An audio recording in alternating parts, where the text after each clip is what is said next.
I've been on campus for about 25 years. I know you're shocked. The first 13 of those were in studies, doing 3 different degrees. As an undergraduate, I was an involved student leader, a vice president of our student government at McGill. And later, when I was in law school, I founded a company, a student startup, that actually worked with student associations and students across Canada. And I have the great privilege of having that job today and visiting dozens of campuses every year across Canada and working with hundreds of student leaders. So I care very, very much about leadership on campus and the campus community. And I think I'm not the only one, because the cover story, this is from Friday's Economist magazine, reads that the whole world is going to university. So I guess the question is, when they get there, what will they actually do? About 10 years ago, our company was engaged by the Canadian Council on Learning, which is now defunct. But they engaged us to do a survey of thousands of students across Canada about mental health. And what we found was that by far the number one concern and issue for students across Canada, consistently in every school, was depression, stress, and anxiety. And in fact, that study was the first of what has now become pretty well common knowledge about the silent epidemic on campuses across Canada about mental health. Secondly, in our role, my company provides health plans to hundreds of thousands of students across Canada, and so we get to see the kinds of prescription drugs the students in Canada are using. Now, 20 years ago, it was the 90s, Bill Clinton was president, Monica Lewinsky, who was in Vancouver recently, was around. The number one category of prescription drugs used by students 20 years ago were oral contraceptives. Today, the number one category are antidepressants and other psychoactive medications. And so this is something I think which is a great concern, and it brings me to the topic of prison, naturally. Now, has anyone here actually been to prison? I have not, thankfully. But we know from television and other sources that in prison, how do you punish a prisoner who is not following the rules? We know it's solitary confinement. And at first, when I heard about this, I thought years ago, you know, sometimes in my day-to-day life, I would think a little bit of solitary time would be great. I would love a little peace and quiet. It would be a great relief. But in fact, what we know is that for human beings to be cut off from social interaction with other human beings inflicts a tremendous amount of physiological and psychological pain and distress. It causes suffering, not because we're a prisoner, but because we're human beings. It's how we are hardwired. It's how we're built. For a long time, I really struggled to explain to people why campus life was important. And I think what I feel traveling across Canada and meeting with hundreds of students and visiting many, many campuses is that there are thousands, tens of thousands, maybe even hundreds of thousands of students across Canada who are suffering their own version of solitary confinement because they are unable to engage with the communities around them. I also struggled for a very long time to explain to people, what is this campus life? Is it clubs, is it groups, is it parties? What does it really mean? And it wasn't really until last year I came across an amazing book by a wonderful woman named Marina Keegan. She was a student at Yale University, and I mean, you know the type. She was super involved. She was in theater. She was the president of the Yale Young Democrats. And most importantly, she was a prolific writer for the Yale Daily News. And her last piece written for graduation was called The Opposite of Loneliness. And it became the title of a best-selling New York Times book. This piece began with the following. She wrote, "We don't have a word for the opposite of loneliness, but if we did, I could say that's what I want in life.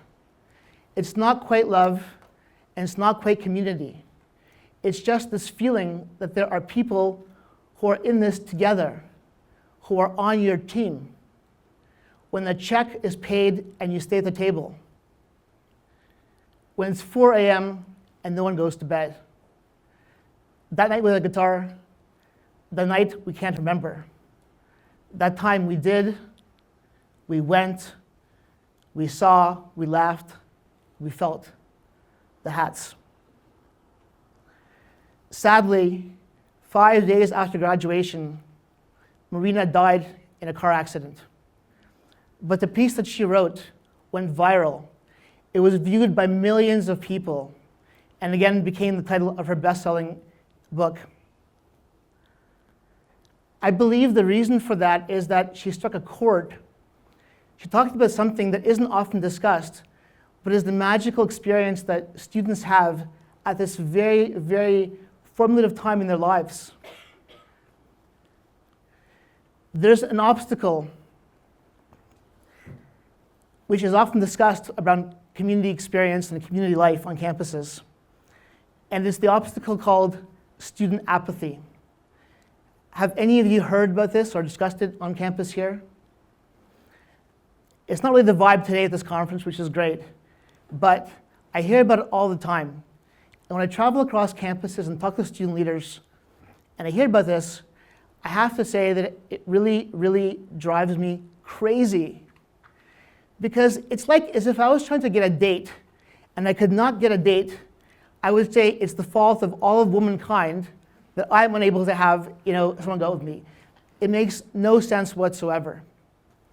So let me tell you about a little secret about student apathy. It does not exist. It's a complete and total myth, and it's a cop-out. There is certainly lots of bad leadership out there, and lots of unengaged students. But in my 25 years on campuses, I have seen an incredible, unbelievable, overwhelming desire by students to belong to something, to be part of something bigger than themselves, to have meaning and purpose to their lives and to their time at university and college. If you walk through the buildings of campuses across Canada on any given night, you will see those students. They're meeting, they're planning, they're organizing, they're debating, they're falling in love. Those are all good things. They organize clubs, conferences, events, sports teams, parties, even the occasional TED conference. And so I'm an evangelist for this life, for this world, because I've seen the impact that it has on people. And while I cannot tell student leaders what they should do, there are a few time-tested tools which I feel can help them do that better. The very first of these is actually something I think is the most important, most powerful tool that any leader really has, and especially a student leader, because it plays to their natural strength. It plays to what they do best. And that is the power of enthusiasm. Now please bear with me, this is not trite, but I propose that for any leader on campus, and really any leader anywhere, the ability to create and to sustain enthusiasm in yourselves, in your team, and in your community is the biggest challenge, but also the biggest opportunity. So, what happens when you tap into student enthusiasm? These are some engineers at UBC that hung a beetle off the Lionsgate Bridge. And again, going back to the issue of student apathy, here's about 3,000 U of A students who created the world record for dodgeball. At UBC, they created a lip dub with over 2 million views. They started about 500 people in a helicopter. The issue of the UPass, this is 12 years ago, had over 20,000 students come out and vote for it, and a record level of engagement. And in my home city of Montreal, here are some apathetic students being very apathetic, about 250,000 of them who brought down the government. So the truth is that for young people and leaders on campus, enthusiasm is your most powerful tool. It is disarming, and it's impossible to say no to you when you can tap the enthusiasm of your students. And that can really transform the campus experience, and it can cause the leaders in that student population to really come forward and to rise up. So if enthusiasm begins with you as a leader, how do you as a leader get your enthusiasm? So personally, I find that it really helps me to spend a lot of time with enthusiastic people and less time with negative people. I do that very consciously and very intentionally. So we all have to find our own inspiration, but I'll share with you two of the people in my life who inspire me with their enthusiasm.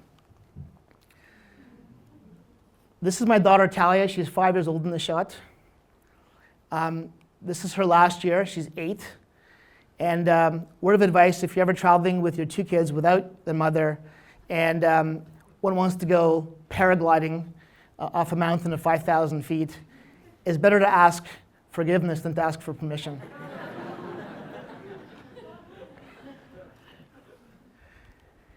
I've left out my son Jacob, and by the way, giving a crossbow to a 4-year-old is a really bad idea. But his grandparents are from the old country, and they're a little bit old-fashioned. But this kid takes a giant wipeout, and I'm a little bit shocked, but he gets up and he says, "Don't worry, Dad, falling down is just the first part of getting up." He's 4 years old. It's mind-blowing. For enthusiasm on campus is an issue where university administrators are waging what's been called the war on fun. I don't know if you have this on your campus, but it's been an attempt to shut down a lot of the traditional activities that students have engaged in for, maybe 3,000 years.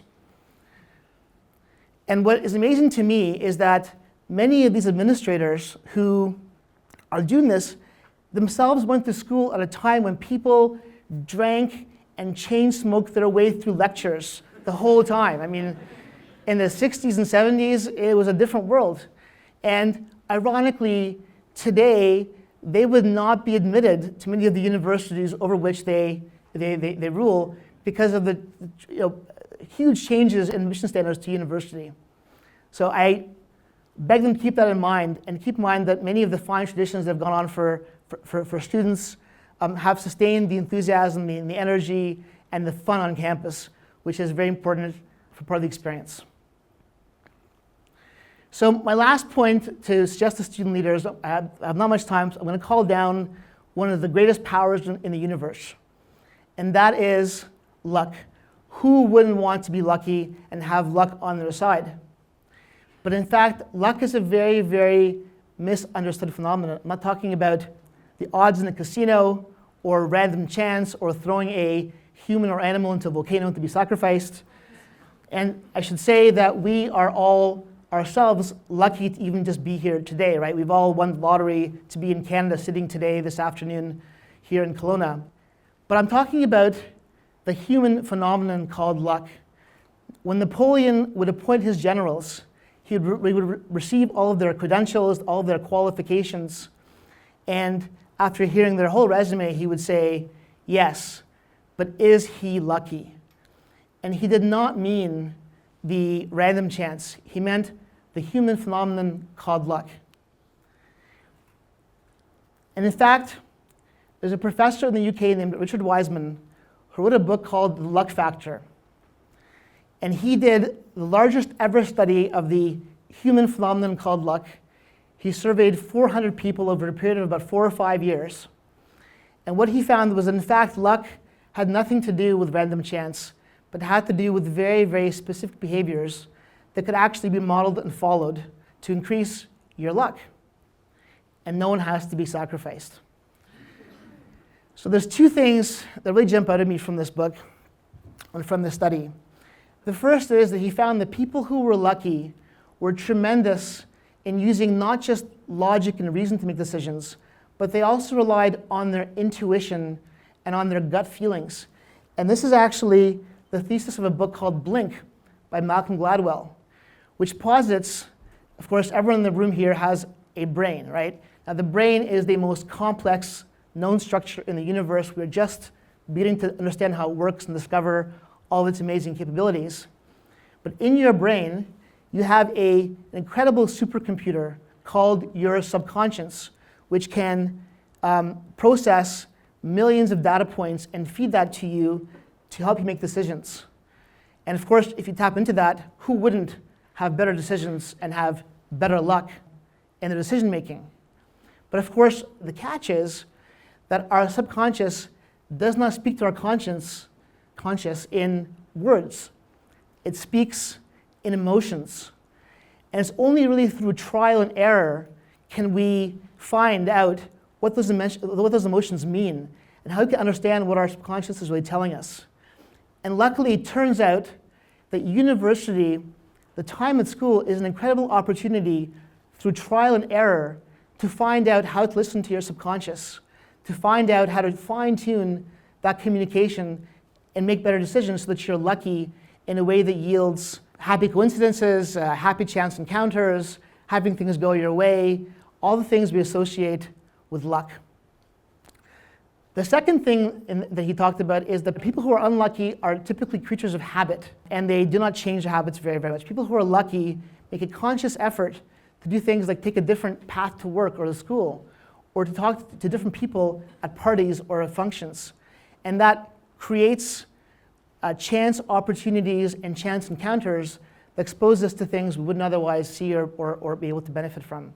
Now, the amazing thing, to go back to what I said earlier, we also have learned about the human brain that when the human mind is under great stress, we have a natural reflex where we shut down much of our perception. We go into a tunnel vision mode to preserve our mental energy to focus on the threat before us. And we actually stop seeing things that are out of the ordinary or unexpected. And this has been proven time and time again. So in fact, people who are stressed cannot see good luck or opportunities even when they are right before them. So my final point, if all my other exhortations have failed to encourage people to rise up and to engage in campus life, is an amazing graph. This is a research done last year by The Economist magazine. I'll cite them twice today. And when all else fails with students, you can always appeal to the age-old motivation of good grades. So in fact, what The Economist did was they analyzed the wine budgets of 30 of Cambridge University's constituent colleges. And what they found, and then they compared that to the proportion of students who achieve a first, which is the highest academic award or standing from Cambridge. And they actually found an incredibly high correlation between the wine budgets of colleges and the academic results of the students at those colleges. So this has sparked, no doubt, a very lively debate among statisticians, but at least in Cambridge, they're having that debate over a pint.